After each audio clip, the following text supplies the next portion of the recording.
বিশ্বনাথ চাৰিআলিত ৰৈ বিনালে শ্বুটিঙৰ সময়ত সিদ্ধাৰ্থ শৰ্মাই জুবিন গাৰ্গক বুজাবলৈ চেষ্টা কৰিছিল যে বছৰটোত শ্ব'ৰ সংখ্যা কমাই দিয়া যাওক, শ্ব'ৰ সংখ্যা বিহু শ্ব'বোৰ নকৰি 12খন বা 15খন শ্ব' কৰা যাওক আৰু প্ৰত্যেকখন শ্ব'ৰ যিটো মাননি সেইটো 35 লাখৰ পৰা 40 লাখ টকা কৰা যাওক।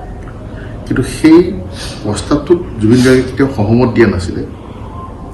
জুবিন গাৰ্গৰ ভাষ্যটো এইটো আছিলে, কাৰণ তেওঁ যদি বছৰত কম শ্ব' কৰে তেওঁৰ মিউজিচিয়ানখিনিয়ে কম পইচা পাব আৰু সেইটোত তেওঁ কেতিয়াও একমত হোৱা নাছিলে।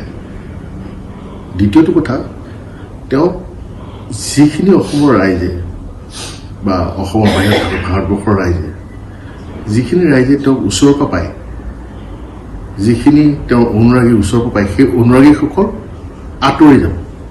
গতিকে তেওঁ কেতিয়াও সেইটো সহমত দিয়া নাছিলে। আৰু তেওঁৰ কথাটো এইটোৱে আছিলে যে মাননি একেই থাকিব, তেওঁ এনেকেই শ্ব' কৰি যাব যাতে ৰাইজে তেওঁক ওচৰৰ পৰা পায়, অসমীয়া ৰাইজে যাতে ওচৰৰ পৰা পায়, মানুহে যাতে ওচৰৰ পৰা পায় আৰু মানুহৰ মৰমবোৰ যাতে তেওঁ পাই থাকে। গতিকে এইটো কেতিয়াও বিশেষকৈ মই মানি ল'ব পৰা নাই, কাৰণ জুবিন গাৰ্গ আৰু সিদ্ধাৰ্থ শৰ্মাৰ মাজত হোৱা এই কনভাৰ্চেশ্যনটোত কেইবাবাৰ মই নিজে সাক্ষী হৈ আছিলোঁ।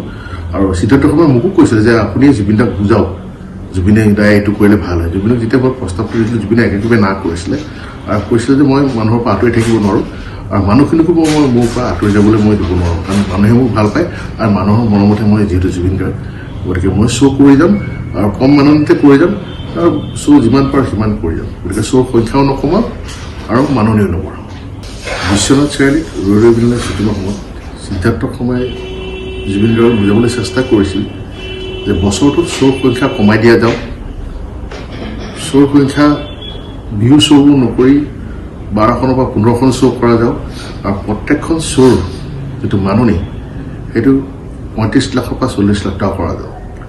কিন্তু সেই প্ৰস্তাৱটোত জুবিন গাৰ্গে কেতিয়াও সহমত দিয়া নাছিলে। জুবিন গাৰ্গৰ ভাষ্যটো এইটো আছিলে, কাৰণ তেওঁ যদি বছৰত কম শ্ব' কৰে তেওঁৰ মিউজিচিয়ানখিনিয়ে কম পইচা পাব আৰু সেইটোত তেওঁ কেতিয়াও একমত হোৱা নাছিলে। দ্বিতীয়টো কথা, তেওঁ যিখিনি অসমৰ ৰাইজে বা অসমৰ বাহিৰত থকা ভাৰতবৰ্ষৰ ৰাইজে যিখিনি ৰাইজে তেওঁক ওচৰৰ পৰা পায়, যিখিনি তেওঁৰ অনুৰাগী ওচৰৰ পৰা পায়, সেই অনুৰাগীসকল আঁতৰি যাব। গতিকে তেওঁ কেতিয়াও সেইটো সহমত দিয়া নাছিলে। আৰু তেওঁৰ কথাটো এইটোৱে আছিলে যে মাননি একেই থাকিব, তেওঁ এনেকেই শ্ব' কৰি যাব যাতে ৰাইজে তেওঁক ওচৰৰ পৰা পায়, অসমীয়া ৰাইজে যাতে ওচৰৰ পৰা পায়, মানুহে যাতে ওচৰৰ পৰা পায় আৰু মানুহৰ মৰমবোৰ যাতে তেওঁ পাই থাকে। গতিকে এইটো কেতিয়াও বিশেষকৈ মই মানি ল'ব পৰা নাই, কাৰণ জুবিন গাৰ্গ আৰু সিদ্ধাৰ্থ শৰ্মাৰ মাজত হোৱা এই কনভাৰ্চেশ্যনটোত কেইবাবাৰ মই নিজে সাক্ষী হৈ আছিলোঁ। আৰু সিদ্ধাৰ্থ শৰ্মাই মোকো কৈছিলে যে আপুনি জুবিন দাক বুজাওক, জুবিনে দাই এইটো কৰিলে ভাল হয়। জুবিনক যেতিয়া মই প্ৰস্তাৱ কৰিছিলোঁ জুবিনে একেবাৰে না কৰিছিলে আৰু কৈছিলে যে মই মানুহৰ পৰা আঁতৰি থাকিব নোৱাৰোঁ আৰু মানুহখিনিকো মই মোৰ পৰা আঁতৰি যাবলৈ মই দিব নোৱাৰোঁ, কাৰণ মানুহে মোক ভাল পায় আৰু মানুহৰ মৰমতে মই যিহেতু জুবিন গাৰ্গ, গতিকে মই শ্ব' কৰি যাম আৰু কম মাননিতে কৰি যাম আৰু শ্ব' যিমান পাৰোঁ সিমান কৰি যাম। গতিকে শ্ব'ৰ সংখ্যাও নকমাম আৰু মাননিও নকৰাম।